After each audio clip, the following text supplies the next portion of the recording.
अस्सलाम वालेकुम। MTH 601 के लेक्चर 7 को आज हम डिस्कस करेंगे, जिसमें कि हमने PERT मॉडल को डिस्कस करना है।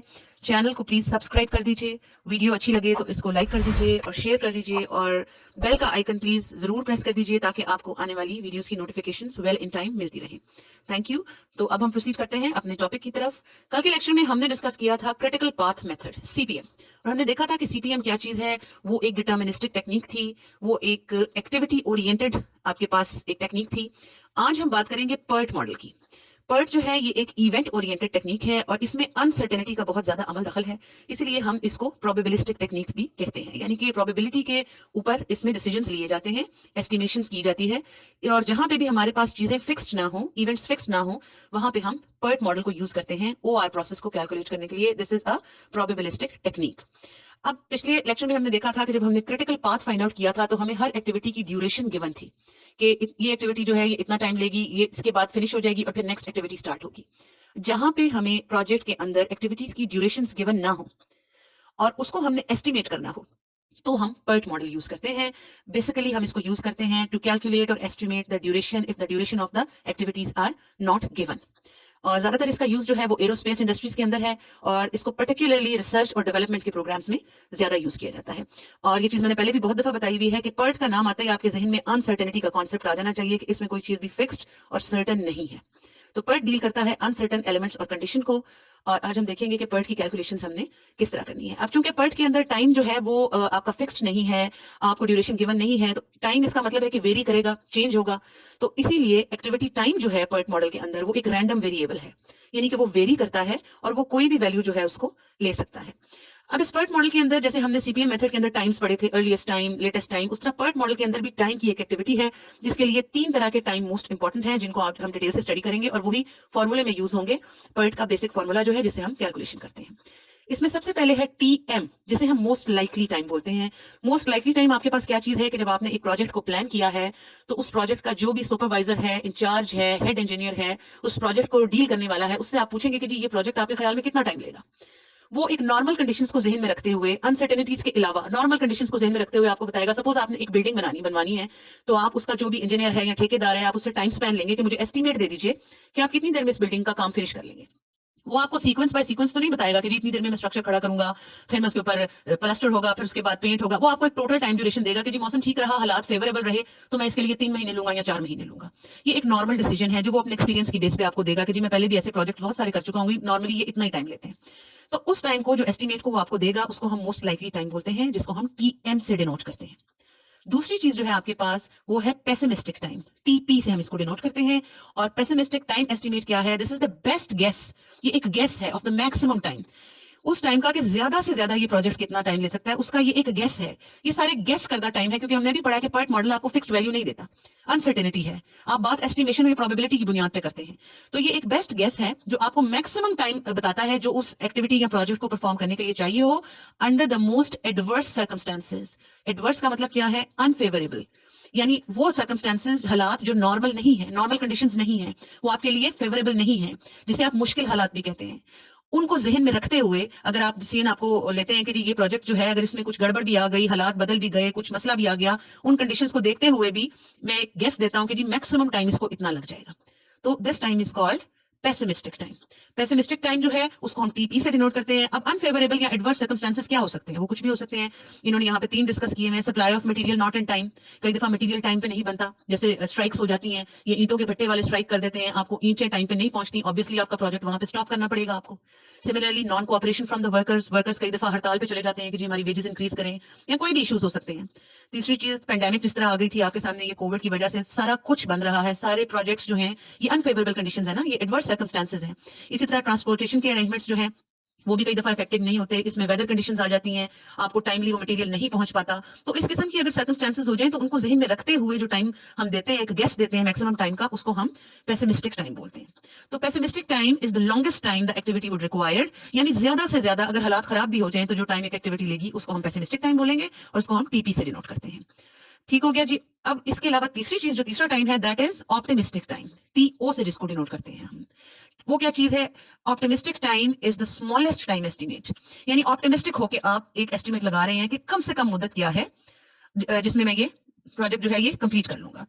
और इसकी कंडीशन क्या है कि जी मेरे हालात एक्सेप्शनली वेल जाएं, यानी नॉर्मल से भी बेहतरीन जाए, मेरा इक्विपमेंट, मेरा जो मैन पावर है, हर चीज जो है वो अबव एवरेज हो, एक्सेप्शनल हो। तो उसके लिए जो आप एस्टिमेट देते हैं दैट इज ऑप्टिमिस्टिक टाइम, जो स्मॉलेस्ट टाइम होता है किसी भी प्रोजेक्ट को कंप्लीट करने का। तो ये तीनों टाइम्स आपके माइंड में अगर क्लियर हो गए हैं तो अब हम आगे चलते हैं। अब इन तीनों टाइम्स को हमने फॉर्मूले में यूज करके एक एस्टिमेटेड टाइम ड्यूरेशन निकालनी है किसी भी प्रोजेक्ट की, किसी भी एक्टिविटी को करने के लिए। और ये पूरा जो आपका प्रोसेस है ये बीटा डिस्ट्रीब्यूशन के ऊपर बेस करेगा, क्योंकि वो एक रीजनेबल अप्रोक्सीमेशन है इस चीज को सॉल्व आउट करने के लिए। और बीटा डिस्ट्रीब्यूशन यूनिमॉडल होती है और ये फाइनाइट नॉन नेगेटिव होती है, और इसके एंड पॉइंट्स जो है वो जरूरी नहीं है कि सिमेट्रिकल ऑल हो। ये सारी बीटा डिस्ट्रीब्यूशन की स्टैट्स पढ़ने वाले स्टूडेंट्स को इसकी थोड़ी बहुत समझ होगी। और इसमें यह है कि इसमें कुछ एक्टिविटीज ऐसी होती हैं जो प्रोजेक्ट में सिर्फ एक दफा हो रही होती हैं, बार बार रिपीट नहीं हो रही होती। कोई ऐसा हालात बन गए कि एक दफा वो काम हो गया, जरूरी नहीं कि वो दोबारा रिपीट हो। तो इसलिए हम पास्ट के डेटा से ये चीज कलेक्ट नहीं कर सकते कोई भी इंफॉर्मेशन के कैसे हमने इस प्रोजेक्ट को लेके चलना है। तो इसको हम फॉर्मुलेट करते हैं और फॉर्मूले के थ्रू एक एक्सपेक्टेड टाइम ड्यूरेशन जो है उसको कैलकुलेट करते हैं। और इसका फॉर्मूला बड़ा आसान है और वो गिवन है, दैट इज टीई यानी estimated time is equal to T naught TO जैसे हम बोलते थे optimistic time plus 4TM plus TP divided by 6। ये फॉर्मूला है जिससे आप टाइम ड्यूरेशन जब आपको गिवन नहीं होगी एक्टिविटीज की तो आप कैलकुलेट कर सकते हैं। अब टाइम जो है वो एक हाई वेरिएबल है। इसके अंदर होता क्या है कि जब आपके पास बहुत लार्ज टाइम एस्टिमेट्स हों तो आपकी एवरेज वैल्यू अफेक्ट होती है। ये हमने पहले भी स्टैट्स के स्टूडेंट्स को पता होगा कि जब बहुत लार्ज डेटा हो तो मीन इतनी इफेक्टिव मेजर नहीं होती, उसके लिए हमें वेरिएबिलिटी के मेजर्स को देखना पड़ता है, जिसमें स्टैंडर्ड डेविएशन जो होती है वो बेहतर होती है, बेहतर मेजर होती है। तो जब इस किस्म का डेटा आ जाए तो उसके लिए हमें एक एस्टिमेटेड स्टैंडर्ड डेविएशन भी चाहिए और वेरियंस भी चाहिए। तो उसके लिए एस्टिमेटेड जो स्टैंडर्ड डेविएशन है जिसको हम एसटी से डिनोट करते हैं, उसका फॉर्मूला भी TP minus TO divided by 6 है। और एज यू नो वेरियंस इसका स्क्वायर होता है, तो variance is the square of this formula. I hope ये फॉर्मुलाज और कैलकुलेशंस आपको क्लियर हो गई होंगी। आगे 2.4.1 टॉपिक है expected length of a critical path.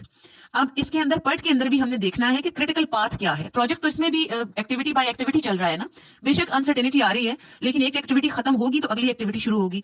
तो उसके लिए एक सीक्वेंस होती है एक्टिविटीज की।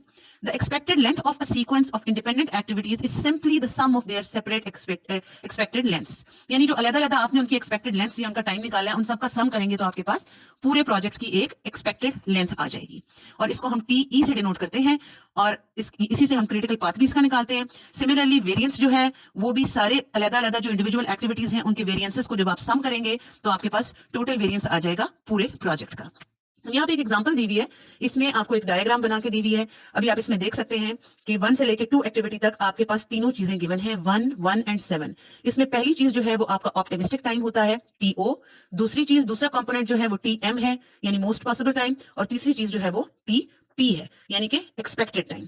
इसको आपने फॉर्मूले के अंदर यूज करना है और फॉर्मूले के अंदर यूज करने के बाद आप सारी कैलकुलेशंस कर सकते हैं। आपका टीई भी निकल आएगा, स्टैंडर्ड डेविएशन भी निकल आएगी और वेरिएंस भी। नीचे एक टेबल बना हुआ है जिसके अंदर आपको ये सारी कैलकुलेशंस करके दी हुई हैं। सिंपली फॉर्मूले में वैल्यूज पुट करें आप और आपके पास ये फिगर्स जो है वो आ जाएंगे। अब जब आपने इसको देखा, इसके अंदर भी ऑब्वियसली कई रूट्स हैं ना जाने के। एक रूट इसका ये है कि आप 1 से 2 पे गए, 2 से 5 पे गए और 5 से 6 पे जाके आपकी एक्टिविटी एंड हो गई। दूसरा रूट आप ये ले सकते हैं कि 1 से आप 3 पे गए, उसके बाद 3 से आप 5 पे गए और फिर 6 पे चले गए। इसी तरह तीसरा रूट जो है वो 1 से 4 पे और 4 से 6 पे है। अब आपने क्रिटिकल पाथ लेने के लिए लॉन्गेस्ट रूट देखना है। लॉन्गेस्ट रूट का मतलब क्या है कि आपने ये जो एक्सपेक्टेड टाइम ड्यूरेशन निकाला है इसमें जिसका सबसे ज्यादा एक्सपेक्टेड टाइम होगा। तो हम पहले अपनी एक्टिविटी को देख लेते हैं। सबसे लॉन्गेस्ट जो एक्टिविटी है इसमें वो आपके पास क्या है, 1 से लेके 3, 3 से लेके 5 और 5 से लेके 6। क्योंकि इनकी ड्यूरेशंस को जब हम ऐड कर रहे हैं तो वो 17 बन रहा है और हमें पता है कि जिसकी ड्यूरेशन सबसे ज्यादा हो वही हमारा क्रिटिकल पाथ होता है। सिमिलरली आप इसका वेरिएंस निकालेंगे तो उसमें भी इसी रूट के वेरिएंसेस को आप ऐड कर देंगे तो आपके पास वेरिएंस आ जाएगा और उसका अगर आप अंडर रूट लेंगे तो वो आपके पास उसकी स्टैंडर्ड डेविएशन आ जाएगी। तो ये बड़ी सिंपल सी चीज है। I hope you got clear about this. आगे अब हम चलेंगे कि बात करेंगे हम आगे इस चीज की प्रोबेबिलिटी के अंडर हमने इसको, क्योंकि हम इसको प्रोबेबिलिस्टिक टेक्निक बोल रहे हैं, तो प्रोबेबिलिटी इसको कैसे डील करती है उसको देखने के लिए हमने आगे पढ़ना है। अब कुछ लोग जो हैं वो ये कहते हैं कि ये कैलकुलेशंस जो हैं आपका एस्टिमेटेड टाइम या वेरिएंस या स्टैंडर्ड डेविएशन ये यूजफुल है या नहीं प्रोजेक्ट मैनेजमेंट के लिए। तो इसका जवाब इन्होंने दिया हुआ है कि these are very useful tools for a project manager. For what? For estimate करने के लिए, डिसीजंस लेने के लिए ये यूजफुल मेजर्स हैं। ये कैलकुलेशंस जो है ये करनी जरूरी है कि हम एक एस्टिमेटेड टाइम ड्यूरेशन निकालें, उसकी स्टैंडर्ड डेविएशन कैलकुलेट करें और उसका वेरिएंस कैलकुलेट करें। अब किसी भी जो एक्टिविटी का टाइम अगर अनसर्टन है तो इसका मतलब है कि वो रैंडम वेरिएबल है जो कोई भी वैल्यू ले सकता है। और अभी हमने तीनों टाइम की टेक्निक्स पढ़ ली हैं, optimistic time, most likely time and pessimistic time. अब इसको हम स्टैटिस्टिक्स के अंदर कैसे डील करेंगे, इसमें हम यूज करेंगे नॉर्मल डिस्ट्रीब्यूशन।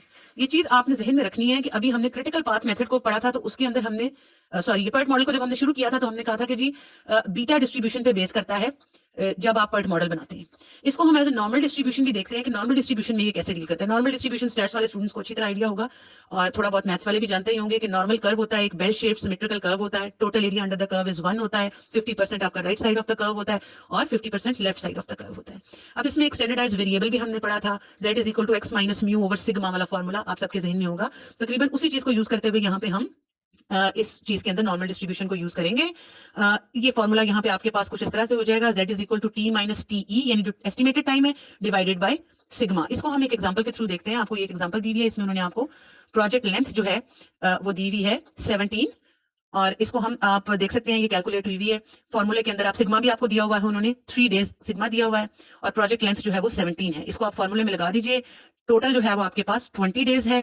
20 माइनस 17 ओवर 3, इसको आप कैलकुलेट कर लें, आपके पास एक वैल्यू आ जाएगी। उस वैल्यू को आप टेबल में देखें और पॉजिटिव वैल्यू है, टेबल में देख रहे हैं तो टेबुलेटेड वैल्यू को के अंदर आप 0.5 को ऐड करेंगे और आपके पास रिजल्ट आ जाएगा। सिमिलरली अगर आपके पास जो आपकी ड्यूरेशन है वो कुछ कम दी हुई हो या ज्यादा दी हुई हो और नेगेटिव में आ जाए आपके पास, इसी एग्जांपल को आप पूरा देखेंगे तो आपको अंदाजा हो जाएगा। नेगेटिव में आ जाए तो आपने 0.5 में से उसको माइनस कर देना है। ये एक सिंपल सी एग्जांपल है, आप उसको इजीली देख सकते हैं। इसमें आपको आगे भी एक एग्जांपल दी हुई है जिसमें आपको जॉब्स दी हुई है और ड्यूरेशन दी हुई है। उसमें उन्होंने ड्यूरेशन ऑप्टिमिस्टिक टाइम भी कैलकुलेट करके दिया हुआ है, मोस्ट लाइकली भी और पेसिमिस्टिक भी। आपने प्रोजेक्ट नेटवर्क बनाना है जो कि मेरा ख्याल है अब आपके लिए बाएं हाथ का खेल है। एक फ्लो डायग्राम बनानी है, उसका क्रिटिकल पाथ निकालना है, वो भी एक इंतहाई आसान चीज है। फॉर्मूले में डाल के आप उसका एक्सपेक्टेड टाइम कैलकुलेट करेंगे और जिसका ड्यूरेशन सबसे ज्यादा है जिस पाथ का, वो आपका क्रिटिकल पाथ होगा। और उसके बाद उन्होंने इसका सी पार्ट दिया हुआ है कि अप्रॉक्सीमेट प्रोबेबिलिटी आपने निकालनी है that the jobs on the critical path will be completed by the due date of 42 days. इसमें आपको 42 डेज का उन्होंने ड्यू डेट दिया हुआ है। इसको भी सिंपली आपने वो जो स्टैंडर्ड वेरिएबल z था उसके फॉर्मूले में लगाना है, टेबल में देखना है और 0.5 को ऐड कर देना है and you will get the desired results. ये बहुत आसान सी एग्जांपल्स हैं, होपफुली आप इनको इजीली कर लेंगे। अब नेक्स्ट चीज जो है वो हमारे पास आ जाती है रिसोर्स शेड्यूलिंग और रिसोर्स लेवलिंग। अब ये क्या चीज है, रिसोर्सेज क्या चीज है? जब भी कोई प्रोजेक्ट आप शुरू करते हैं तो उसके अंदर आपको पता होता है कि मेरे पास इतने रिसोर्सेज हैं। फर्स्ट करें आपने घर बनाना शुरू करना है तो आप सोचते हैं कि जी ये मेरा प्लॉट है और मेरे पास इतने लाख हैं और ये इसमें से मैं मैनेज कर सकता हूँ कि नहीं, मेरे रिसोर्सेज क्या हैं। तो ये चीज जो है इसमें आप रिसोर्सेज को शेड्यूल करते हैं कि मैंने इसमें क्या चीजें ले सकता हूँ। फिर आप प्रायोरिटीज सेट करते हैं कि क्या चीज इंपॉर्टेंट है। अगर आपके पास पैसे थोड़े हैं तो आप घर को इतना फिनिश कर लेते हैं कि आप उसमें शिफ्ट हो सके और बाकी का काम आप आहिस्ता आहिस्ता साथ कर सकते हैं। उसमें आप अपनी प्रायोरिटीज सेट करते हैं कि जी इस वक्त पेंट होना जरूरी है या खिड़कियां लगनी जरूरी है। जो इंपॉर्टेंट चीज होगी ऑब्वियसली वो आप पहले करेंगे। तो सफिशिएंट रिसोर्सेज जो है वो आपके पास होंगे तो ही आप प्रोजेक्ट को कंप्लीट कर सकेंगे। इसमें आपकी मैन पावर भी आ जाती है, आपका सरमाया भी आ जाता है, कैपिटल मशीन्स भी आ जाती हैं, सब चीजें। उन रिसोर्सेज को आपने डिवाइड कैसे करना है, इस चीज को हम रिसोर्स लेवलिंग या रिसोर्स एलोकेशन के तौर पे डिस्कस करेंगे। अब हम इसमें देखेंगे कि ह्यूरिस्टिक टेक्निक क्या है। टेक्निक जो है, ह्यूरिस्टिक का वर्ड इन्होंने यहाँ पे यूज किया हुआ है। Heuristic can be defined as a guide or method of reducing search in a problem solving situation. Heuristic क्या चीज है? वो एक फ्लेक्सिबल या प्रैक्टिकल शॉर्टकट है जो आपका क्विक डिसीजंस लेने में काम आता है कि जल्दी में आपने डिसीजन लेना है और वो रिलायबल भी होना चाहिए वो, और वो शॉर्टकट भी होना चाहिए। ज्यादातर बिजनेसमैन जो है वो इस टेक्निक को यूज करते हैं अपनी प्रॉब्लम्स को सॉल्व करने के लिए, क्योंकि बिजनेस में आपको डिसीजन जल्दी लेने पड़ते हैं। उसमें आप इतना डिले नहीं कर सकते कि आपकी मार्केट बैठ जाए या दूसरे मसाइल शुरू हो जाए। तो बिजनेसमैन जो है वो ह्यूरिस्टिक टेक्निक को यूज करते हैं। इसकी एक एग्जांपल उन्होंने दी हुई है, क्लासिक मैनेजमेंट। इसका उसको डिफाइन करते हैं, to handle only exceptional problems and let the subordinates decide on routine matters. यानी छोटे मोटे जो मसले आ रहे हैं वो जो सबऑर्डिनेट्स हैं आपके, वो खुद ही डिसीजंस लेके उनको देखते रहें। और जो कोई एक्सेप्शनल प्रॉब्लम आ गई है जो कि एक्सपेक्टेड नहीं थी या बहुत बड़े लेवल की है, तो उसके लिए आपने उसको डील करना है। तो ये चीज है। अब आजकल बहुत सारे ह्यूरिस्टिक प्रोग्राम्स जो हैं वो आ चुके हैं मार्केट में, जिसको यूज करते हुए लोग डेवलप कर लेते हैं अपने प्रोग्राम्स वगैरह को। इसमें दो चीजें हैं, वो ह्यूरिस्टिक प्रोग्राम्स या तो रिसोर्स लेवलिंग प्रोग्राम्स होंगे या रिसोर्स एलोकेशन प्रोग्राम्स होंगे। इनमें क्या फर्क है? रिसोर्स लेवलिंग के तो नाम से ही जाहिर है कि आपके पास जितने रिसोर्सेज हैं उनको आपने इक्वली लेवल करके डिस्ट्रीब्यूट कर देना है सारी एक्टिविटीज के अंदर। एक कांस्टेंट लेवल आपने करना है, रखना है उन रिसोर्सेज का। जैसे कि इन्होंने यहाँ पे लिखा हुआ है कि resource requirements, manpower और money power are kept at a constant level by altering the start time of the different activities. आप ये कर सकते हैं कि आप उन रिसोर्सेज को इक्वली डिवाइड कर दें, एक कांस्टेंट लेवल उनका बना दें। इसके लिए आप एक्टिविटीज के स्टार्ट टाइम को ऑल्टर कर सकते हैं, क्योंकि सारी एक्टिविटीज की ड्यूरेशन तो सेम नहीं है ना, किसी की ज्यादा है किसी की कम है। लेकिन जब आपने रिसोर्सेज इक्वल एलोकेट करने हैं, लेवल उनको देना है रिसोर्सेज का, तो आप उसका स्टार्ट टाइम एक्टिविटी का जो है वो आपको चेंज करना पड़ेगा। लेकिन इससे आपके प्रोजेक्ट ड्यूरेशन को या जो उन एक्टिविटीज की सीक्वेंस थी उनको नहीं चेंज होना चाहिए, उन पे कोई फर्क नहीं पड़ना चाहिए। ये इन्होंने यहाँ पे मेंशन भी किया हुआ है, but at the same time the project duration and the sequence are not violated, यानी उसके टोटल टाइम पे और जो सीक्वेंस है एक्टिविटीज का वो डिस्टर्ब नहीं होना चाहिए। दूसरी चीज आ जाती है रिसोर्स एलोकेशन प्रोग्राम। एलोकेशन के नाम से जाहिर है कि आपने रिसोर्स को एलोकेट कैसे करना है, जो भी अवेलेबल रिसोर्सेज हैं उनको एलोकेट कैसे करना है। तो इसमें आप रिसोर्सेज को एलोकेट करते हैं shortest project schedule consistent with fixed resource limits के जी इतने ही रिसोर्सेज इस एक्टिविटी को हम दे सकते हैं, इससे ज्यादा हम नहीं दे सकते। ये रिसोर्स लेवलिंग और रिसोर्स एलोकेशन की बात थी। अब रिसोर्स एलोकेशन जो है वो पीरियड बाय पीरियड होती है, ठीक है ना। अब देखें, आप जब देखते हैं कोई बिल्डिंग बन रही होती है तो उसमें वो पूरी बिल्डिंग की ईंट या ब्रिक्स जो है वो इकट्ठी बाहर नहीं रख सकते, ऑब्वियसली ना। रोड पे इतनी जगह होती है, रास्ता ब्लॉक हो जाता है, तो वो टाइम बाय टाइम आपको ईंटें और सीमेंट और बाकी का जो इक्विपमेंट है वो पहुंचता है। तो उसमें ये होता है मोस्ट प्रोबेबली वो सबसे पहले कहते हैं कि जी हमने इसकी फाउंडेशन बनानी है, बुनियादें, तो हम उतनी सी ईंटें यहाँ डिलीवर करा लेते हैं, क्योंकि बुनियादें बना के हमें कुछ दिन उसे छोड़ना भी है, पानी भी देना है या और जो भी उनके मेथड्स हैं। तो वो पीरियड बाय पीरियड रिसोर्सेज को एलोकेट किया जाता है। तो इसलिए रिसोर्सेज की एलोकेशन जो है वो हर एक्टिविटी के हिसाब से होती है, और essential elements are determining which jobs are to be scheduled and which are to be postponed. और अगर आपके पास रिसोर्सेज थोड़े हैं तो आपने अपनी प्रेफरेंस देखते हुए देखना है कि जी किस एक्टिविटी को मैं पोस्टपोन कर सकता हूं कुछ अर्से के लिए और किसको मैंने लाजमी करना ही करना है। ये वही मिसाल जो मैंने आपको पहले दी थी कि अगर आपके पास पैसे थोड़े हैं और आप अपने घर बना रहे हैं और उसमें शिफ्ट होना चाहते हैं, तो आप उसको ये मैनेज करते हैं कि जी मैं फिलहाल जो है इसको प्लास्टर नहीं करवाता दीवारों को, या मैं पेंट नहीं करवाता, या फर्श भी जो है अगर मैं उसके ऊपर मार्बल ना लगवाऊं तो कच्चा फर्श भी चल जाएगा, लेकिन ऑब्वियसली घर में खिड़कियां और दरवाजे आपकी जरूरत है। आप ये तो नहीं करेंगे ना कि जी मैं पहले इस पर पेंट करवा लेता हूँ या प्लास्टर खिड़कियां दरवाजे बाद में लगते रहे। तो आप अपनी प्रायोरिटी देखेंगे और क्रिटिकल जॉब फाइंड आउट करेंगे कि इस रिसोर्सेज के अंदर मैंने पहले क्या काम करना है, तो उसी हिसाब से आप अपनी उसको डील करेंगे एक्टिविटीज को कि कौन सी मैं पोस्टपोन कर सकता हूं और कौन सी जो है मैंने अर्लीस्ट करनी है। तो जो जॉब आपकी मोस्ट क्रिटिकल होगी उसको आप सबसे पहले स्केड्यूल करेंगे। अब रिसोर्स एलोकेशन जो है इसमें 3 रूल्स हैं जो आपने फॉलो करने हैं। उसमें पहला रूल क्या है, the resources are to be allocated in the order of time. Time का ऑर्डर जरूर ज़हन में रखना है। Start on the first day and schedule all possible jobs, then the second day. पहले आप एक दिन की स्केड्यूल करेंगे जॉब्स कि आज के दिन का मेरा टास्क ये है, वो एंड होगा, फिर आप सेकंड डे की स्केड्यूल करेंगे, यानी period by period, time by time. ये उसकी पहली आपके पास रूल है रिसोर्स एलोकेशन का। दूसरी चीज क्या है, when several jobs compete for the same resource preference should be given to the job with least slack. जब बहुत सारी जॉब जो है वो इकट्ठी हुई हैं और आपने देखना हो कि मैंने प्रेफरेंस किसको देनी है, तो आपने प्रेफरेंस उस जॉब को देनी है जिसका स्लैक सबसे कम हो। स्लैक क्या चीज थी, फ्लोट। फ्लोट क्या चीज थी, हमने पिछले चैप्टर के अंदर डिस्कस किया था, पिछले लेक्चर के अंदर, कि फ्लोट क्या चीज थी, किसी सेम जॉब का आपका जो अर्लीस्ट स्टार्ट टाइम और लेटेस्ट स्टार्ट टाइम था उनका डिफरेंस जो था वो स्लैक था। तो जो जिसका सबसे मिनिमम स्लैक होगा ना उसको आपने प्रेफरेंस देनी है कि ये काम मैंने पहले करना है इस जॉब को। तीसरी चीज क्या है, द नॉन क्रिटिकल जॉब्स जो आपके क्रिटिकल रूट पे नहीं आ रही, जो नॉन क्रिटिकल जॉब्स हैं, शुड बी रीस्केड्यूल्ड। उनको आप रीस्केड्यूल कर सकते हैं दोबारा से कि मैं इसको फिलहाल पोस्टपोन कर देता हूं, मैं इसको बाद में रीस्केड्यूल करूंगा, so that the resources would be free for the scheduling the critical jobs, ताकि वो रिसोर्सेज जो हैं जिनकी कमी है आपके पास वो आप यूज कर सकें उन जॉब्स के लिए जो ज्यादा अर्जेंट है, जिनको आपने क्रिटिकल जॉब्स डिफाइन किया हुआ है। तो ये 3 रूल्स जो हैं ये आपने जहन में रखने हैं जब भी कभी आप रिसोर्सेज को एलोकेट करेंगे। अब इसके आगे आपको 2 बड़ी आसान और प्रैक्टिस के लिए इनको कर भी लीजिएगा। आई होप कि अब आपके पास एक बड़ा अच्छा कॉन्सेप्ट आ गया है कि आपने कैसे पर्ट को कैलकुलेट करना है, कैसे आपने क्रिटिकल पाथ को फाइंड आउट करना है, उसकी डायग्राम कैसे बनानी है। तो होपफुली ये सारा अच्छी तरह आपको क्लियर हो गया होगा। एंड विद दिस हमारा चैप्टर 2 जो है ये कंप्लीट हो चुका है अल्हम्दुलिल्लाह। और इंशाल्लाह नेक्स्ट लेक्चर के अंदर हम नेटवर्क की दोनों टेक्निक्स जो है वो हमने पढ़ ली हैं, जिसमें पर्ट और सीपीएम था। अब इसके अलावा जो दूसरी टेक्निक ओआर की दी गई थी उसमें एक इन्वेंट्री कंट्रोल था, उसको इंशाल्लाह ताला हम अपने नेक्स्ट लेक्चर के अंदर डिस्कस करेंगे। और आफ्टर दैट फिर उसके बाद हमारी जो तीसरी टेक्निक थी जिसमें आपकी लीनियर प्रोग्रामिंग थी उसको भी देखेंगे। तो तब तक के लिए अल्लाह हाफिज।